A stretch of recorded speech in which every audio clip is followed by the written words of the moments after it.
మెరుగైన వైద్య సేవలు, పారిశుద్ధ్యం వంటి ఇప్పటికే చేపడుతున్నాం అధ్యక్ష. 2025-26 ఆర్థిక సంవత్సరానికి వైద్య ఆరోగ్యం మరియు కుటుంబ సంక్షేమ శాఖకు 19,264 కోట్ల రూపాయలు కేటాయింపులు ప్రతిపాదిస్తున్నాను.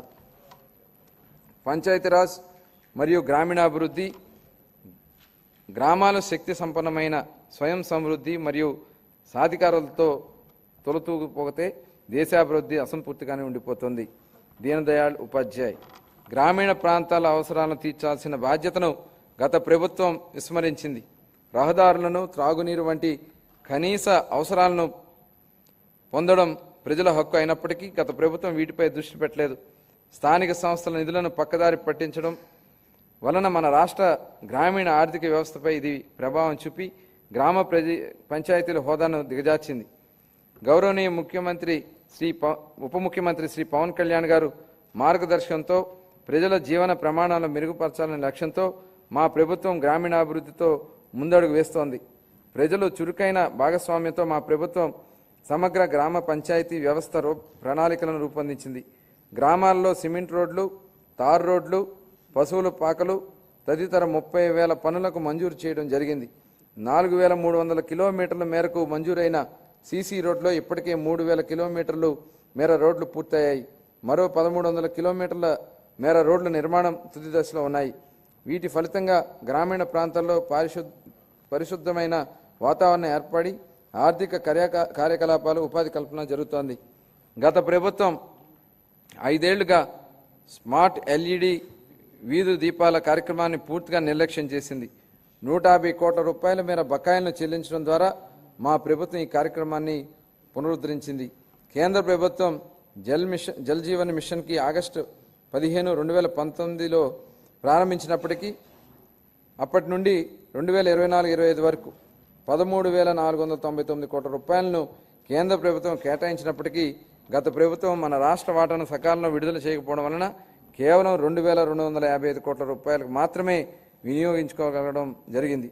ఛత్తీస్గఢ్, జార్ఖండ్, గుజరాత్, ఒడిషా వంటి రాష్ట్రాలు 2023-24 సంవత్సరానికి కేంద్రం నుంచి మనకంటే తక్కువ కేటాయింపులు పొందినప్పటికీ మన రాష్ట్రం కంటే ఎక్కువ నిధులను వినియోగించుకున్నాయి. మా ప్రభుత్వం ఈ పథకాన్ని పునరుద్ధరించడానికి చొరవ తీసుకుంది. మా ప్రభుత్వం అభ్యర్థన మేరకు ఈ పథకం గడువును 2028 సంవత్సరం వరకు పొడిగించిన కేంద్ర ప్రభుత్వానికి గౌరవ సభ ద్వారా ధన్యవాదాలు తెలియజేస్తున్నాను. దీనిలో భాగంగా సుస్థిర ఉపరితల నీటి రిజర్వాయర్ నుండి 95.44 లక్షల గ్రామీణ గృహాలకు త్రాగునీరు అందించాలని మా ప్రభుత్వం లక్ష్యంగా పెట్టుకుంది. మహాత్మా గాంధీ జాతీయ గ్రామీణ ఉపాధి హామీ పథకం కింద 45.30 లక్షల కుటుంబాలకు చెందిన 72 లక్షల మంది ఉపాధి కల్పించడం జరుగుతోంది. మా ప్రభుత్వం రైతులు మేలు చేకూర్చేలా పొలాలను అనుసంధానం, రహదారులను వేస్తోంది.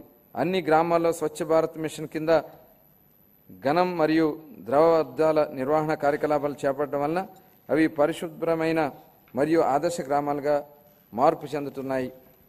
గ్రామీణ ప్రాంతాల్లో మౌలిక వసతులు, రోడ్ల నిర్మాణ విషయంలో గత ప్రభుత్వం నిర్లక్ష్యం వలన భయంకరమైన భరింపు శక్యం కాని వారసత్వం మా ప్రభుత్వానికి వచ్చింది అధ్యక్ష. పల్లెల్లో ఎక్కడ చూసినా గుంతలమైన రోడ్లే కనిపించాయి.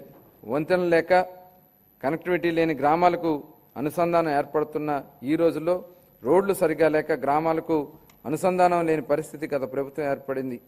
ప్రధానమంత్రి గ్రామీణ సడక్ యోజన PMGSY, ఆంధ్రప్రదేశ్ గ్రామీణ రహదారుల అనుసంధాన ప్రాజెక్టు మరియు జాతీయ వ్యవస్థ మరియు గ్రామీణాభివృద్ధి బ్యాంక్ నాబార్డ్ నిధుల కింద ఈ రోడ్లను అభివృద్ధి చేసే ప్రయత్నాలను ప్రారంభించాం. అన్ని వాతావరణ పరిస్థితులను తట్టుకోగలిగే రహదారులను నిర్మించి అనుసంధానాన్ని కల్పించే దిశగా PM జన్మన్ పథకం మన రాష్ట్రంలో అమలు చేయబడుతోంది. 2025-26 ఆర్థిక సంవత్సరానికి పంచాయతీరాజ్ గ్రామీణాభివృద్ధి శాఖకు 18,847 కోట్ల రూపాయలు కేటాయింపును ప్రతిపాదిస్తున్నాను. పట్టణాభివృద్ధి. వేగంగా పెరుగుతున్న జనాభా దృష్ట్యా సమర్థవంతమైన పట్టణ ప్రణాళికను రూపొందించడం చాలా ముఖ్యం. పెరుగుతున్న పట్టణీకరణ అవసరాలను తీర్చడానికి అనుగుణంగా అభివృద్ధి చెందుతున్న నగరాలు మౌలిక సదుపాయాలను కలిగించి ఉండాలి. మన రాష్ట్రాన్ని సర్వనాశనం చేసేలా ప్రణాళికాబద్ధంగా వికేంద్రీకరణ మంత్రాన్ని జపించిన గత ప్రభుత్వం బిల్లుల చెల్లింపు విషయానికి వచ్చేసరికి మాత్రం కేంద్రీకృత విధానాన్ని అమలు చేసింది. ఉదాహరణకు మున్సిపాలిటీల్లో చేసే చెల్లింపులను గత ప్రభుత్వం కేంద్రీకృతం చేసింది అధ్యక్ష. దీని ద్వారా స్థానిక పరిపాలన స్ఫూర్తికి గత ప్రభుత్వం పాతరేసింది. మారుమూల మున్సిపాలిటీలో ఓ చిన్న మురుగునీటి కాలువ నిర్మాణానికి సంబంధించిన బిల్లులను సైతం రాష్ట్ర సచివాలయం ఆర్థిక శాఖ కార్యదర్శులే చెల్లింపులు జరిపే విధానాన్ని అమలు చేసింది. కేంద్రీకృత చెల్లింపుల విధానం నుంచి మున్సిపాలిటీలకు ఆర్థిక స్వేచ్ఛను కల్పించాలని గౌరవ ముఖ్యమంత్రి గారి ఆలోచనకు అనుగుణంగా ఏప్రిల్ 1, 2025 నుండి మున్సిపాలిటీల బిల్లు చెల్లింపునకు కేంద్రీకృత విధానం నుంచి వేరు చేసి బిల్లులు చెల్లించే అధికారాన్ని మున్సిపాలిటీలకు ఇస్తున్నాం. స్థానిక సంస్థలకు ఆర్థిక స్వేచ్ఛ కల్పించడం, వాటి పనితీరు మెరుగుపరచడానికి ఇదొక విప్లవాత్మకమైన నిర్ణయం. ప్రజా రాజధాని అమరావతి. అసంబద్ధ రాష్ట్ర విభజన కారణంగా రాష్ట్ర రాజధానిని కోల్పోయిన మన రాష్ట్రానికి అమరావతిని ప్రజా రాజధానిగా ఏర్పాటు చేసుకున్నాం. దీనికి ఆనాడు ఆమోదం తెలిపి అధికారంలోకి రాగానే మాట మార్చారు. మాట మార్చడమే కాకుండా అమరావతి విధ్వంసానికి నడుం బిగించారు. నాటి ప్రభుత్వం అరాచక విధానాలపై అమరావతి రైతులు పోరుబాటను ఎంచుకోవడం, తమను తాము కాపాడుకుంటూ ఈ రాష్ట్ర రాజధానిని కూడా కాపాడుకునేలా అమరావతి రైతులు చేసిన పోరాటాన్ని ఈ సందర్భంగా గుర్తు చేస్తున్నాను. అధ్యక్ష, తిరిగి రాష్ట్ర ప్రజల ఆకాంక్షల అనుగుణంగా రాజధాని పనులను పెద్ద ఎత్తున చేపట్టేందుకు సిద్ధంగా ఉన్నామని చెప్పడానికి సంతోషిస్తున్నాను. అధ్యక్ష, రాజధాని అనేది ఒక ప్రాంతం కోసం కాదు, రాష్ట్ర అభివృద్ధికి దోహదం చేసే గ్రోత్ ఇంజిన్ల అమరావతిని తీర్చిదిద్దాలనేది మా ప్రభుత్వ లక్ష్యం.